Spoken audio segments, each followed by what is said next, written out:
വീണ്ടും ഒരു രാജസ്ഥാൻ മത്സരം വന്നുതിരിക്കുകയാണ്. ഇന്ന് ചെന്നൈ രാജസ്ഥാനുമാണ് നേർക്കുനേർ വരുന്നത്. ചെന്നൈയെ സംബന്ധിച്ച് ജീവൻ മരണ പോരാട്ടമാണ്. ഇന്ന് ചെന്നൈ തോറ്റാൽ അവർ പ്ലേ ഓഫിൽ നിന്ന് പുറത്താണ്.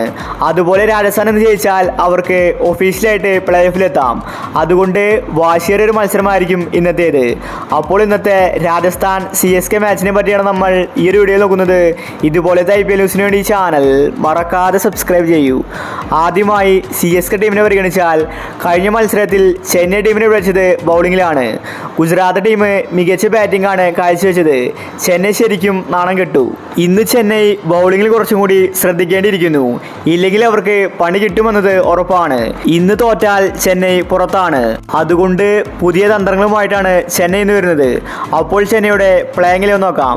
Rachin Ravindra, Rahane, Ruturaj, ഡാറി Mitchell, Shivan Dubey, Jadeja, Moin Ali, Dhoni, Santner, Shardul Thakur, Tushar Deshpande. ഇനി രാജസ്ഥാൻ ടീമിനെ പരിഗണിച്ചാൽ രാജസ്ഥാൻ കഴിഞ്ഞ 2 മാച്ചും തോറ്റിരിക്കുകയാണ്. എങ്കിലും രാജസ്ഥാൻ ടീമിനെ പേടിക്കാനില്ല. സഞ്ജു മികച്ച ഫോമിലാണ്. ഏത് വലിയ ടാർഗറ്റ് ആയാലും സഞ്ജു മറികടക്കും. കഴിഞ്ഞ മത്സരത്തിൽ സഞ്ജുവിനെ ചതിച്ചാണ് പുറത്താക്കിയത്.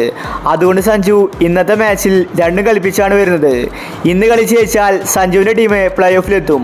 ഒഫീഷ്യലായിട്ട് രാജസ്ഥാൻ ക്വാളിഫൈഡ് ആകും. ഇന്ന് ചെന്നൈക്കെതിരെ ജയിച്ച് പ്ലേ ഓഫിലെത്താനായിരിക്കും സഞ്ജു വരുന്നത്. കഴിഞ്ഞ 2 മാച്ചിലും തോറ്റിട്ടാണ് രാജസ്ഥാൻ വരുന്നത്. അതിൻ്റെ ചെറിയൊരു സമ്മർദ്ദം സഞ്ജുവിനുണ്ട്. സഞ്ജുവും ധോണിയും നേർക്കുനേർ വരുമ്പോൾ ഒരു ആവേശ മത്സരം നമുക്കിന്ന് കാണാൻ സാധിക്കും. അപ്പോൾ ഇന്നത്തെ രാജസ്ഥാന്റെ പ്ലേയിങ്ങിൽ നോക്കാം. Buttler, Jaiswal, Sanju, Riyan Parag, Ferreira, Shubham Dubey, Rovman Powell, Ashwin, Avesh Khan, Trent Boult, Chahal. ഇതാണ് രാജസ്ഥാന്റെ പ്ലേയിങ് 11. അപ്പോൾ ഇന്നത്തെ മാച്ചിൽ ചെന്നൈ ജയിക്കുമോ രാജസ്ഥാൻ ജയിക്കുമോ? നിങ്ങളുടെ അഭിപ്രായങ്ങൾ താഴെ കമന്റ് ചെയ്യുക. ഇതുപോലത്തെ IPL ന്യൂസിന് വേണ്ടി ചാനൽ മറക്കാതെ സബ്സ്ക്രൈബ് ചെയ്യൂ.